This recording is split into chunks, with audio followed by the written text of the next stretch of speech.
Hi, it's Tuesday. Good morning. It's St. Patrick's Day, our second day of e-learning. And today we're going to be doing Act 1, Scene 2, which is on page 19. We'll probably get a little bit farther than that, too. It's a pretty short scene. I hope you guys are doing well. I tried to see if I could set up a green screen situation. I'm trying to still figure it out. The only sheet that I have is like a white sheet, and I'm so pale that it reads my skin as the white sheet, and oh boy. So I'm still working on that. We'll see how that goes. But today it is me, the book, the video on my laptop, and you guys. All right, so page 19, have a pen in hand and get your book out. Act 1, Scene 2. So we're in the Capulets' mansion. Good for them, mansion. Enter Capulet, County Paris. This is the young, eligible bachelor who wants to marry Juliet, and the clown, which it's not like a clown shows up with the big red nose and the shoes and stuff. That was just another, like a synonym for servant, that's odd, but if it makes you more interested to imagine the servant as a clown, you go for it. Mr. Capulet. But Montague is bound as well as I in penalty alike, and 'tis not hard, I think, for men so old as we to keep the peace. So the scene starts, and Mr. Capulet and Paris, who is the guy who wants to marry Juliet, they've already been in conversation. So we pick up and the conversation has already been going. And Mr. Capulet is talking about how he and Mr. Montague, it shouldn't be that hard for them to stop the fighting because they're both, older men that should be able to keep the peace. Paris says, of honorable recking are you both, and pity 'tis you lived at odds so long. But now, my lord, what say you to my suit? So, he responds to what Mr. Capulet is saying, and then he brings it back to, hey, the reason why I'm here is because I'd like to marry your daughter. Capulet, but saying over what I have said before, my child is yet a stranger in the world. She hath not seen the change of 14 years. So Mr. Capulet is reluctant at first to say, yeah, you can marry Juliet. He says that her dad says she's too young. She's still a stranger in this world. And then he says that she hasn't even turned 14 yet.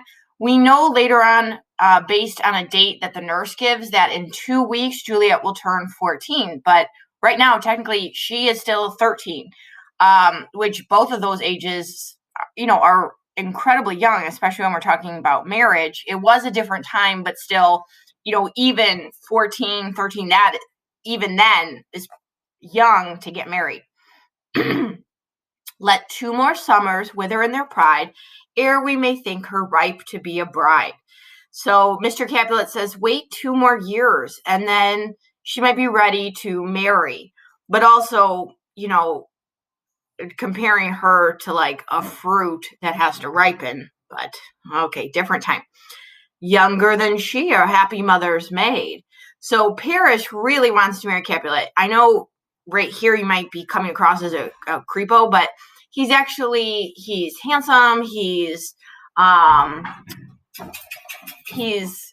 well-to-do, and my husband just walked in and he's staring at me. Say hi. He just walked the dog. Checks out. Okay, so he's like, well, younger people have gotten married. Mr. Capulet says, and too soon marred are those so early made. So again, Mr. Capulet's being really reasonable. Too marred are those so early made. He's like, yeah, and sometimes there's consequences when people get married so young. And a lot of times, like in the movie version of this, the Zaffarelli one, that Italian one that I was talking about, they cut to Mrs. Capulet like in another room, and Mr. Capulet and Mrs. Capulet, they don't have the best marriage. And so we can make the inference that he's kind of talking about his wife. Earth has swallowed all my hopes, but she's the hopeful lady of talk about creepy. Okay.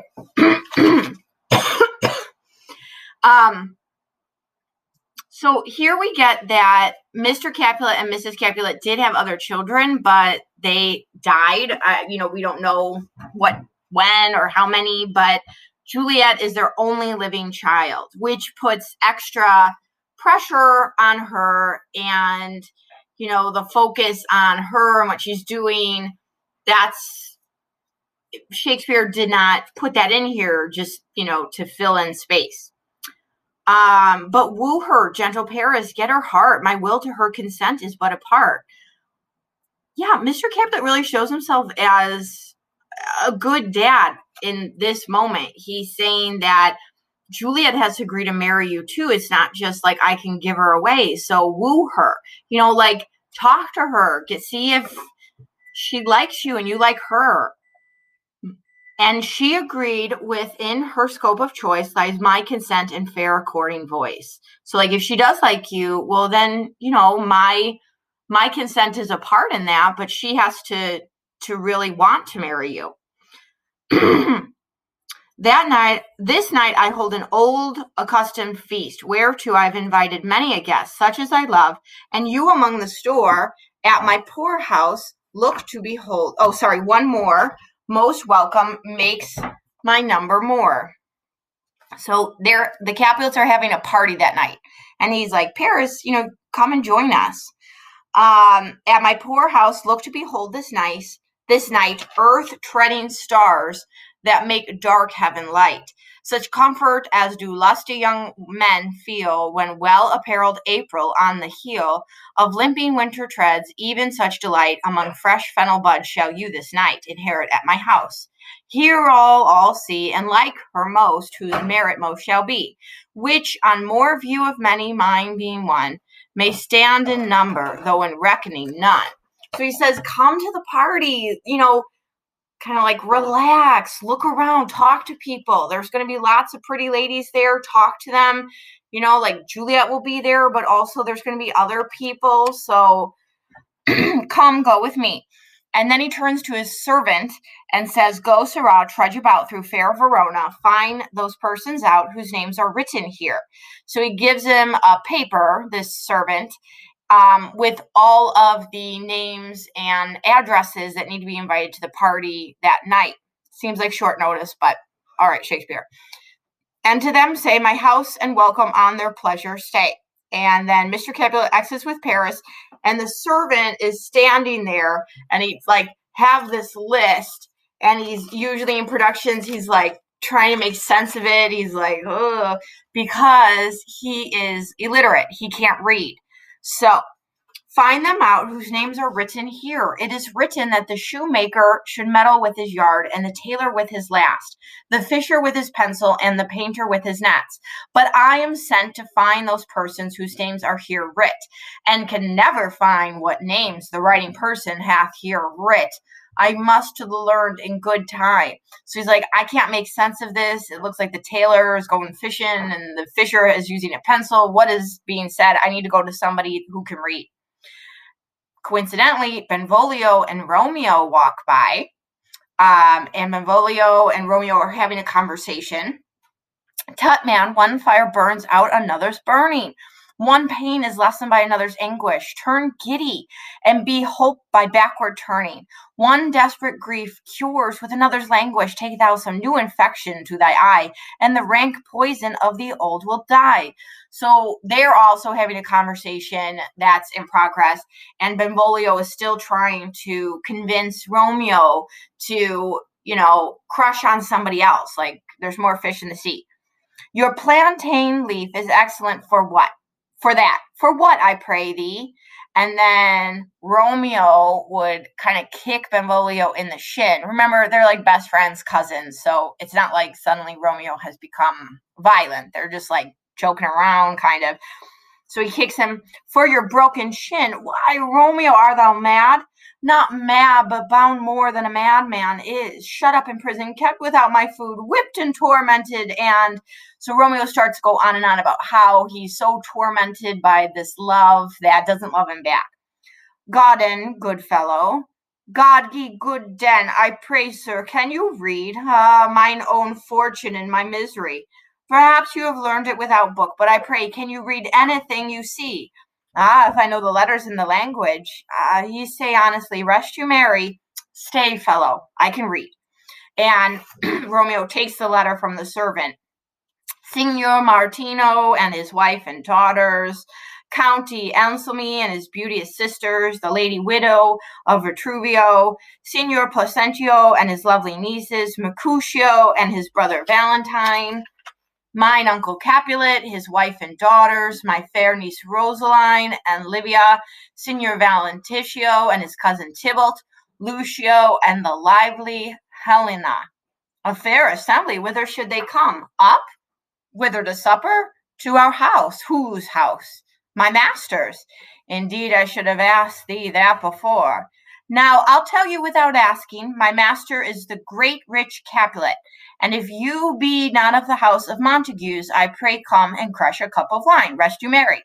You'll notice that the servants' lines are written in like a prose form, not like the verse form of Benvolio and Romeo and our other characters. And you probably can already guess why. We have the servant who is not as educated, is like a lower class. And so his language might come out a little bit rougher. And then Benvolio and Romeo, they're all part of, these wealthy families. So when you see that, think about who is talking and what is their job and social class. So he exits. Now, they've kind of been invited to the Capulet party, although the servant said, if you're not part of the Montagues. So the servant exits, and Benvolio says, at this same ancient feast of Capulet sups the fair Rosaline, whom thou so lovest, with all the admired beauties of Verona. Go thither, and with unattainted eye compare her face with some that I shall show, and I will make thee think thy swan a crow. So Rosaline is the girl that Romeo is crushing on, the one that told him, oh yeah, I'm going to become a nun, so I really can't date ever. And she's going to be at the party. So Benvolio is saying, hey, you think that she's a swan, let's go to this party. Compared to the other girls there, she's going to look like a crow. When the devout religion of mine eye maintains such falsehood, then turn tears to fires, and these who often drown could never die, transparent heretics be burnt for liars. One fairer than my love, the all-seeing sun never saw her match since first the world begun. He's like, it's not going to happen. There's no one prettier than her. You saw her fair, none else being by, herself poised with herself in either eye. But in that crystal scales let there be weighed your lady's love against some other maid, that I will show you shining at this feast, and she shall scant show well now that now seems best. I'll go along, no such sight to be shown, but to rejoice in splendor of mine own. So Romeo agrees to crash the party with Benvolio, but he's like, oh, I'm not going to look at other girls. I'm just going to creepily stare at the girl that I have a crush on. You'll notice it's not Juliet. Sometimes people think that they already have met and fallen in love when the play starts, but they haven't even met yet. All right, we're at Act 1, Scene 3, a room in Capulet's mansion. So now we switch, and we're going to meet Juliet for the first time. And Lady Capulet, Juliet's mom, is talking to the nurse, and she's going to be talking to Juliet too. Enter Capulet's wife and nurse. Nurse, where's my daughter? Call her forth to me. Now, by my maidenhead 12-year-old, I bade her come. What lamb, what ladybird, God forbid, where's this girl? What, Juliet? Enter Juliet. How now, who calls? Your mother. And now we said that the nurse is this like really large personality. She offers comedic relief to the show. The groundlings would love her. She's pretty like a very exclamation point of a character. Madame, I'm here. What is your will? This is the matter. Nurse, give leave a while. We must talk in secret. And so Juliet's mom sends the nurse away. And then she kind of thinks about it for a moment and says, Nurse, come back again. I've remembered me. Thou hearest our counsel. So Juliet spends most of her time with the nurse. The nurse has taken care of her since she was a baby. And now she's like almost 14. And the nurse is still her companion really at all times. So the mom, Lady Capulet, she's not a super maternal figure, and so she probably really doesn't interact with Juliet all that much. And so she's going to talk to Juliet, and at first she sends away the nurse, but then she's like, oh, I don't often talk to Juliet alone about things, so come on back because you might make this a little less awkward. I have remembered me, thou hearest our counsel. Thou knowest my daughter's of a pretty age. Faith, I can tell her age on to an hour. She's not 14.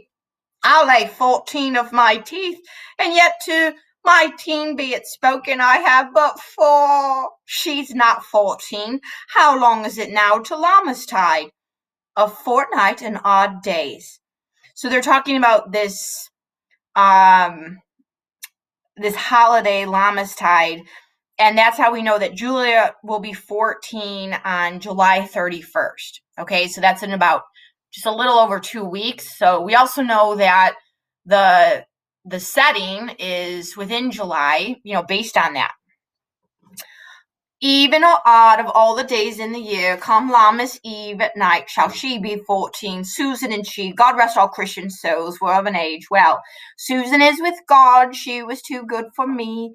But as I said, on Lammas Eve at night shall she be 14.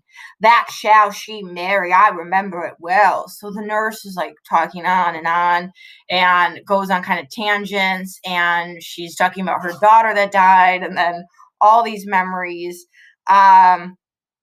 'Tis since the earthquake now 11 years, and she was weaned, I never shall forget it, of all the days of the year upon that day, for I then laid wormwood to my dug, sitting in the sun under the dove-house wall. My lord and you were then at Mantua. Nay, I do bear a brain, but as I said, when it did taste the wormwood on the nipple of my dug and felt it bitter, pretty fool, to see it touchy and fall out with the dug. Shaith, quoth the dove-house, 'tis no need, I trow, to bid me trudge. She's talking about, so she was a wet nurse, which means that she breastfed Juliet, and that when she was weaning her and that's when you try to like slowly stop the baby from breastfeeding. She put something ill-tasting on her breast, and then when she's laughing because when Juliet tasted it, she was like, ugh, and that has stuck with the nurse, and she's just being kind of embarrassing. Okay, and so and since that time it is 11 years, for then she could stand high alone, nay, by the rood. She could have run and waddled all about, for even the day before she broke her brow. And then my husband, God be with his soul, was a merry man, took up with the child. Yea, quoth he, dost thou fall upon thy face? Thou wilt fall backward when thou hast more wit, wilt thou not, Jewel? And by my holiday, that pretty wretch left crying, and said, I do see now how a jest shall come about, I won't, and I shall live 1,000 years, I never shall forget it. Wilt thou now, Jewel, quoth he, and pretty fool it stinted, and said, so this is another embarrassing story that's like inappropriate, and Juliet's probably sitting there like, oh my gosh, stop talking, but she still loves the nurse. And the nurse is saying that when Juliet was little, she fell, hit her head, and that the nurse's husband picked her up and was like, oh, you hurt yourself, you fell down. When you're old enough, like of age, you'll fall backwards onto the bed. And then Juliet says, yes. And it's like one of those jokes that sometimes are like, don't hit the kids. Like they don't understand what the adults are laughing at. So it was one of those moments. Enough of this. I pray thee hold thy peace. Yes, madame, yet I cannot choose but laugh. To think you should leave crying and say, oi, and yet I warrant it had upon it brow a bump as big as a young cockerel stone, a perilous knock, and it cried bitterly, yea, quoth my husband, fallest upon thy face. Thou wilt fall backward, and when thou comest to age, wilt thou not jewel it stinted and said, I. And stint thou too, I pray thee, nurse, say I. Peace, I have none. God mock thee to his grace. Thou wast the prettiest babe that ever I nursed, and I might live to see thee married once. I have my wish. Mary. That Mary is the very theme I came to talk of. Tell me, daughter Juliet, how stands your dispositions to be married? So, like, what are your inclinations to be married? What are your thoughts? It is an honor that I dream not of.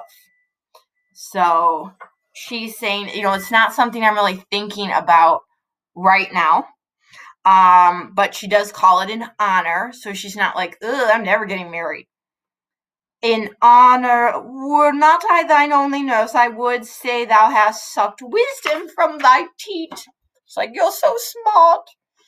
Well, think of marriage now, younger than you, here in Verona, ladies of esteem, are made already mothers. By my count, I was your mother much upon these years, that you are now a maid. Thus, then, in brief, the valiant Paris seeks you for his love. A man, young lady, such a man is all the world. Why, he's a man of wax. Meaning, like, he's a perfect man, a man of wax, like a sculptor's wax model. Verona's summer hath not such a flower.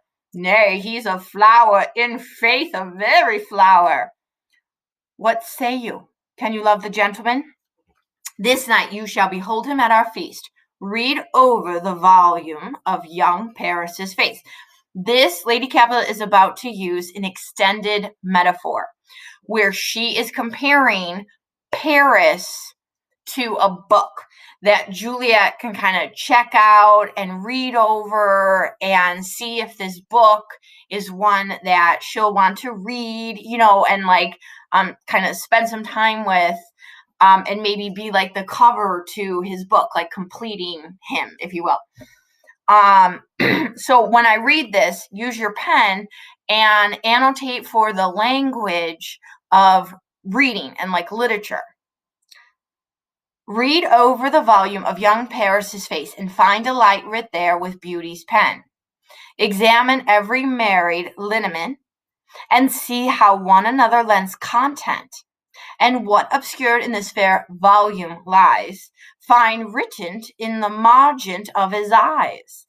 This precious book of love, this unbound lover, to beautify him only lacks a cover. The fish lives in the sea, and 'tis much pride for fair without the fair within to hide. That book in many eyes doth share the glory, that in gold clasps locks in the golden story. So shall you share all that he doth possess by having him, making yourself no less. No less, nay, bigger women grow by men. The nurse that like never leaves something unfinished. So she's like, oh, pregnancy, women grow bigger by men. Speak briefly. Can you like of Paris's love? I'll look to like, if looking liking move. But no more deep shall I endart mine eye, than your consent gives strength to make it fly. So she says, I'll look to like I'll see if I like him. And I won't go further than that until, I get consent from you guys. Even if I, first off, I have to see if I like him. But then, kind of we'll talk about it and see what comes next. Enter servingman. Madame, the guests are come, supper served up. You called, my young lady asked for, the nurse cursed in the pantry, and everything in extremity. I must hence to wait. I beseech you, follow straight. So the serving man popping into the scene serves the purpose of reminding them, the characters, and us, the audience, that the party is happening and is still in motion. We follow thee, Juliet, the county stays. Go, girls, seek happy nights to happy days. Oh, nurse. Okay, so things are being put into motion. Act 1 is the exposition of the play. So, at this point, We know the major conflicts, the feuds happening. We know a bit about the setting. We know Romeo and what his deal is. We have met Juliet. We've also been introduced to this kind of side plot with Paris wanting to marry Juliet. And so, now things are moving along. Okay, we're going to stop there for today. I miss you guys. I hope you're doing well. Do try to stay inside and follow, those social isolation. I know it's tough, but we will get through this, and I will see you tomorrow. Okay, bye, guys.